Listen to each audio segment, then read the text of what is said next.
El primer concepto a definir en este video es el calor. Este es un proceso o fenómeno referido a la transferencia de energía entre dos o más sistemas, al haber un cambio de temperatura entre estos. Algo importante de estos sistemas es que deben de contar con fronteras diatérmicas, es decir, que permitan la interacción térmica. El calor, es una función de trayectoria, es decir, que su valor sí depende del camino, o vaya, de su trayectoria seguida, desde el estado inicial hasta el estado final. Además de que jamás en una diferencia de calores vamos a poder referirnos a un delta Q, sino que se va a tener que resolver mediante una integral. Al hablar de una transferencia calorífica debemos de tomar en cuenta ciertos factores, como la naturaleza de la sustancia, es decir, el estado de agregación y el tipo de material del sistema, la cantidad de sustancia, es decir, su masa, y la diferencia de temperaturas. El calor se puede expresar tanto en joules como en calorías. Los joules son las unidades oficialmente reconocidas por el Sistema Internacional de Unidades. Además, vale mencionar que un joule equivale a un kilogramo por metro cuadrado sobre segundo cuadrado. El calor no se puede medir directamente. Para ello, necesitamos de la calorimetría, un área encargada del estudio y la cuantificación de la cantidad de calor absorbida o cedida por un sistema en un proceso físico o químico. Para esto necesitamos un instrumento llamado calorímetro y el establecimiento de diferentes temperaturas que nos van a permitir conocer la temperatura y el equilibrio entre ambos sistemas y el balance de energía, es decir, entre el calor ganado y el calor perdido. Finalmente, respecto al calor, vamos a poder decir que hay dos tipos de calores, el calor sensible y el calor latente. El calor sensible es el calor recibido por un cuerpo provocado por la diferencia de temperaturas sin que éstas modifiquen la estructura molecular del sistema, es decir, va a tener un estado de agregación definido. Este se puede obtener mediante la siguiente ecuación, la masa por el calor térmico específico por el delta de temperaturas, y se expresa en unidades de joules. Por otra parte, el calor latente va a ser el calor de cambio de estado, es decir, la energía absorbida o cedida por unidad de masa de sustancia al cambiar de estado de agregación. La particularidad de este calor latente es que en él vamos a poder observar al mismo tiempo dos estados de agregación. Además de que se va a poder obtener mediante la siguiente ecuación, la masa por el lambda. El lambda va a depender del proceso llevado a cabo, si es fusión, vaporización, sublimación, condensación, solidificación o deposición.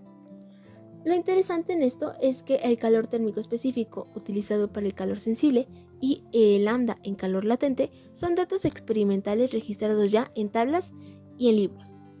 El trabajo se define como la transferencia de energía de un sistema a otro al ejercer una fuerza que genere un desplazamiento, como se observa en la imagen, donde una persona ejerce una fuerza F sobre la mesa, generando un desplazamiento.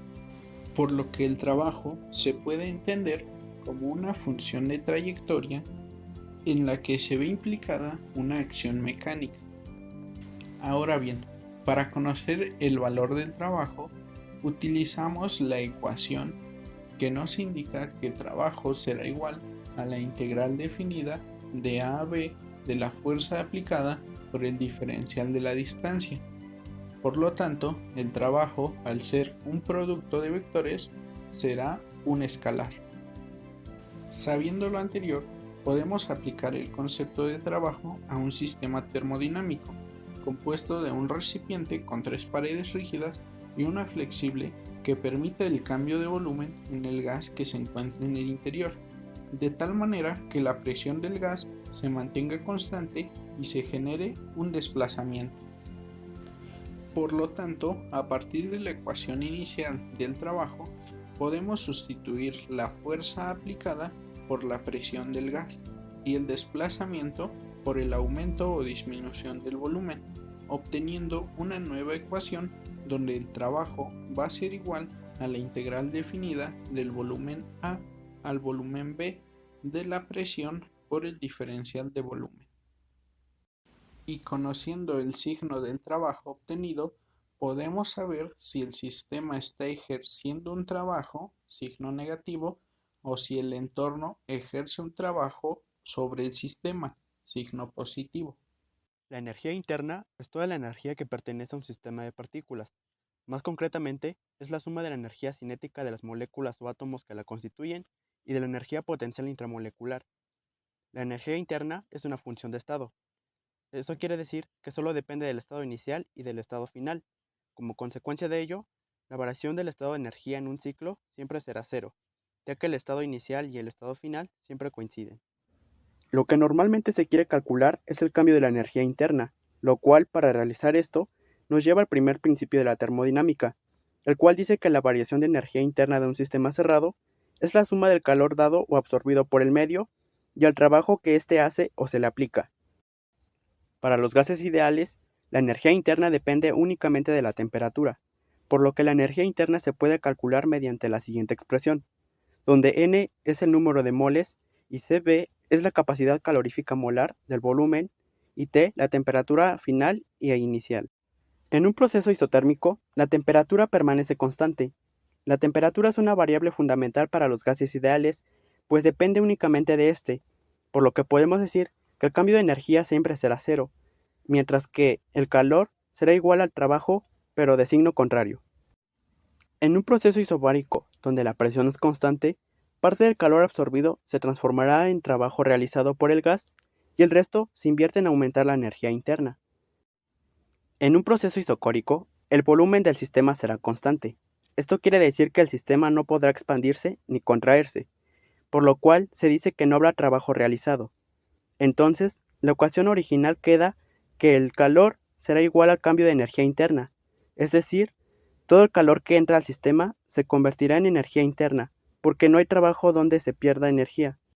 Finalmente, en un proceso adiabático, no entra ni sale calor del sistema, por lo cual se dice que hay una pared que impide el intercambio de calor del sistema con los alrededores, por lo que el calor es igual a cero, que partiendo de la ecuación original, el cambio de energía interna es igual al trabajo con signo negativo. Mientras que la energía interna y el trabajo son funciones de estado, por lo que en el calor sí importa la trayectoria que se sigue, mientras que en la energía interna y en el trabajo no solo nos importa el estado inicial y el estado final. Otra diferencia es cómo surgen o cuál es el concepto que engloba. Pues el calor surge a partir de una diferencia de temperaturas. El trabajo se trata sobre un desplazamiento por distintas causas y la energía interna del sistema engloba todas las energías que están en un proceso, por lo que se puede intuir que el trabajo y la energía interna son muy dependientes del calor.